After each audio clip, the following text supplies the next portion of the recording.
ফজরের 2 রাকাত সুন্নত এ পুরো দুনিয়া আর দুনিয়াতে যা কিছু আছে সব কিছুর চাইতে উত্তম। তাহলে যে 2 রাকাত সুন্নত পৃথিবীর চাইতে উত্তম, ওই 2 রাকাতের সুন্নতের পরে যে 2 রাকাত ফরজ রয়েছে, এই ফরজের আল্লাহু আকবার কি দিয়ে মিটাবা? এই ফরজের সামি আল্লাহু লিমান হামিদা কি দিয়ে মিটাবা? কত টাকার মালিক হয়েছে তুমি নামাজের কাফারা দিবা?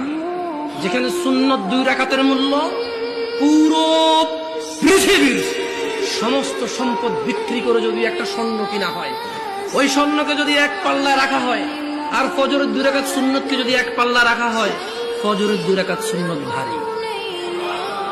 ওই সুন্নত এত ভারী হলে ওই ফজরের নামাজের ফরজ যেটা তুমি ঘুমের মধ্যে কাটিয়ে দাও, ওই 2 রাকাত ফরজের আল্লাহু আকবার সামি আল্লাহু লিমান হামিদা আত-তাহিয়াতু সুবহান রাব্বিয়াল আযীম সুবহান রাব্বিয়াল আলা কি দিয়ে কিনবা? তুমি কি কয় টাকার মালিক হয়েছে যে 2 রাকাত সুন্নতি পুরো পৃথিবীর চাইতে উত্তম?